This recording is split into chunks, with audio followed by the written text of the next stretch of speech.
In English, there are different types of sentences. And if you want to use English well, you need to know them. For example, you need to know how to make a question. Well, you also need to know imperative sentences, especially if you want to tell people what to do, tell them what you think they should do, make a request, or perhaps give an instruction. So in this video, we're going to talk about how to use, when to use imperative sentences. If you have any questions as we go, let me know in the comments. Don't forget to hit the like button and subscribe if you enjoy it. And now let's get into the video.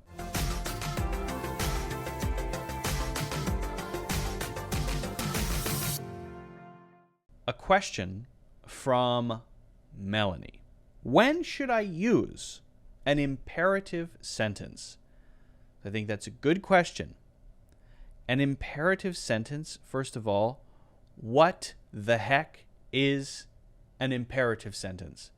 Let's talk about that first, and then go over some different types, some different examples, and talk about, well, Melanie's question here, when should I use an imperative sentence? By the way, if you have questions you'd like me to talk about or answer, you can ask those in the comments, or you can join the Discord and ask me those there.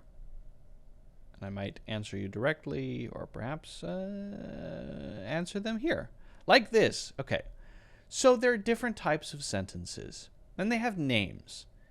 And one type of sentence is called an interrogative sentence. And that is another way of saying a question.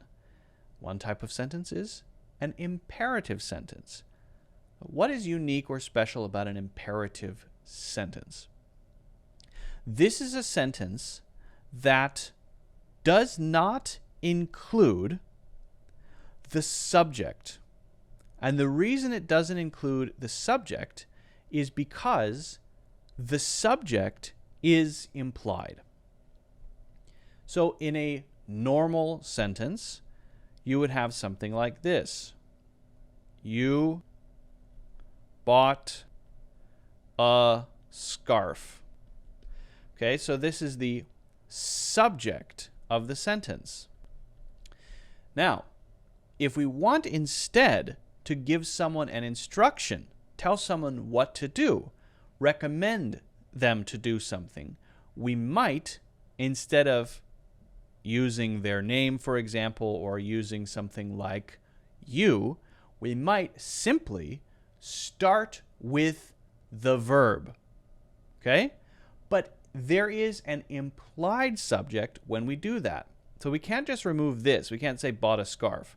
That doesn't work here. But when we're giving instructions or commands, we're telling somebody not to do something, we can then remove this, right? So for example, if I say buy a scarf, that is an imperative sentence.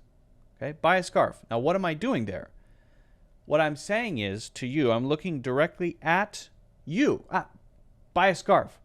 What situation would we use this in? In what situation would we use this? That's better. You are cold. You're shivering. And you say, especially my neck area, it's so cold. I say, buy a scarf. I'm telling you the thing that you should do that's going to solve your problem. Now, I'm not commanding you to do it. It is a recommendation. And so, in this case, it's not rude, really. I'm just telling you what I think you should do. Now, I could say it a different way. I could say, I think you should buy a scarf. That's okay. We're going to stay away from that for now. This is simply to indicate to others what we think they should do, what they might do, what they might consider doing, starting with a verb, right? And then giving that command. And here are some common examples. Open the window. How about put those, that's a you, believe it or not, by the door. Put those by the door. How about get off the table?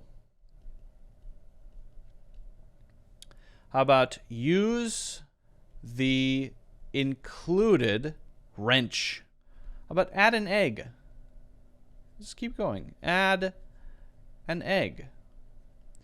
Now, what I want you to notice about these is that they all share something. They start with the verb, add, open, put, get, use, right? I feel like this really looks like an O. That is a U. Now it looks like an A. Put those by the door, okay? Now, the interesting thing about these is it does depend on how you say them. So here your intonation, your way of saying it kind of matters. Because if I say, open the window, open the window, open the window, right? I could say it in a different way and it might achieve a different effect. In one case, I might sound very frustrated and angry, like I'm barking a command at you, and you might think, oh, how about say please? In another, it might just be a simple statement of something I want you to do in a very friendly way, and you're happy to do that. Open the window. Now, you can add please if you want to really soften it. Please open the window. Open the window, please. Right? And that is a way to make sure that the other person feels that there is a sense of politeness, right? Okay. But that is for when I want you to do something that I'm perhaps too lazy to do myself or cannot do myself at the moment, right? Maybe I can't move because for some reason I have forgotten how. So I say, please open the window. But sometimes it's an instruction, or you're trying to do something and I'm just telling you the next step. And there's no way to generally interpret that as rude. That is something that's written down in an instruction manual telling you the next thing to do. Or perhaps somebody telling you what to do next because you've finished one step. Okay, so I'm on the phone with my grandmother because she's an expert, and she's talking me through how to bake a cake. All right, so I put the batter in, the flour in, and then I put through the almonds in, and now what do I do? Add an egg. Okay. So I put the egg in. That's a simple instruction, and that's usually what we want. We want it to be very clear, right? So it's not rude, it's just what to do next. If there you say, please add an egg, that's weird, right? If it's an instruction, that's strange. If you were to be reading an instruction manual for your IKEA chair that you bought, and it says, now I would like you to please use the included wrench. No, that would be very strange. You want to see very simply, very clearly, using this type of sentence, an imperative sentence, use the included wrench. Oh, this wrench? Yes, this wrench. Okay, I got it, right? Very simple. Now, get off the table is probably an urgent thing. That's not necessarily rude. Maybe I'm talking to a cat. Get off the table, right? So there's a whole spectrum of, let's say, feelings that we might have or ways to express these imperative sentences that can achieve different sort of effects. All right. So we're not done. We have a little bit more I want to talk about. Hopefully now you have at least a pretty good idea for what an imperative sentence is and basically what it's used for: to give a command, to state what you think another person should do, to make a request as a statement, right? And perhaps to give an instruction, okay? Now we might use a negative. You often hear this with don't at the beginning. It's exactly the same. Don't touch my cheesecake. So I got a cheesecake. I put it in the refrigerator. I'm worried that you might eat a bite of it. I don't want you to do that because I want to have it tomorrow. So don't touch my cheesecake. Okay. If I want to soften this, all I have to do is add please. So anytime you want to make sure somebody does something or doesn't do something, but you want to make sure it's a little more gentle, please close the window.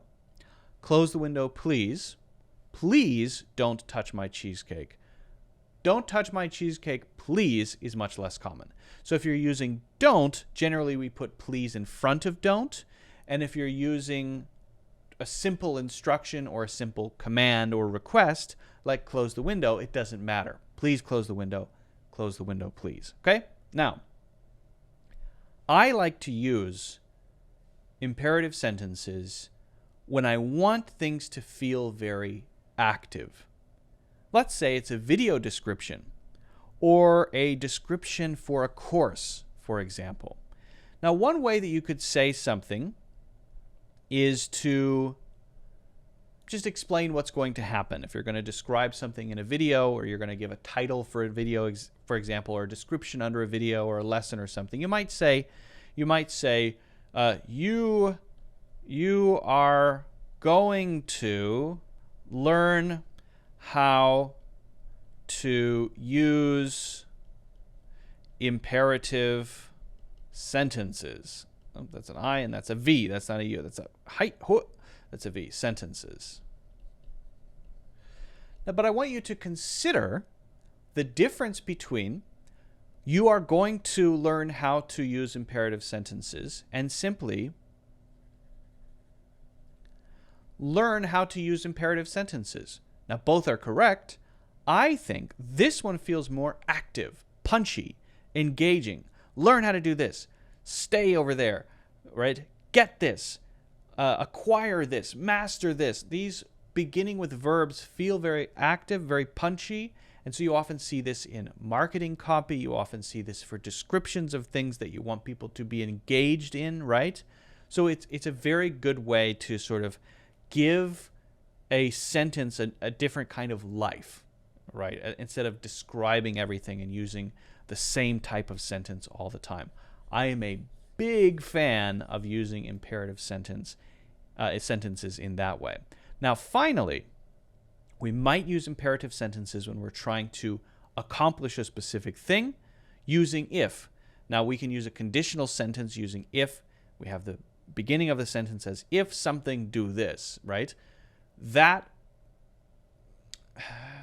let's put that to one side. If we want to start not with if, right, but to do something, if you want to do something, this could be considered a type of imperative sentence. For example, I'll give you an example. Invest carefully if you want to retire early. Okay? So this is what you should do. And then I add an if statement to say this thing I'm telling you to do is connected to a well. If that's what your goal is, then do this. If not, then don't worry about it, right? And you could reverse that and say, if you want to retire early, invest carefully. But it would be a little different because you would say, if you want to retire early, then you would have a comma, invest carefully. If we don't have, if we have the if in the second part, then we don't need to have the comma, okay? Now, sometimes we use to instead of if. So read daily to continue expanding your horizons. Read daily. So first I state the action that you should do. Now I could just end the sentence there. That is an imperative sentence. Read daily. What should I do? If someone asks you a question and you want to give a simple answer, what should I do if I want to continue expanding my horizons? My simple answer could be a simple imperative sentence, a sentence that goes, read daily. And that's it. That's the whole sentence. And that is a correct sentence. It is a correct imperative sentence. But maybe nobody asked me and I just want to give advice to the world. I would say, read daily to continue expanding your horizons. Or read daily in order to continue expanding your horizons. Or read daily if you want to continue expanding your horizons. Ooh, I don't like that one. Okay, so that's how we use, I hope that answers the question. That's how we use imperative sentences generally. Try it out. Look out for imperative sentences when you're reading marketing copy. Next time you buy something, see if the description has a little bit of that. It's very common. If you have any questions about this, let me know in the comments. If you haven't already done so, don't forget to hit the like button and subscribe. And also, don't forget to get a free course, Natural English Conversations, in the links in the description.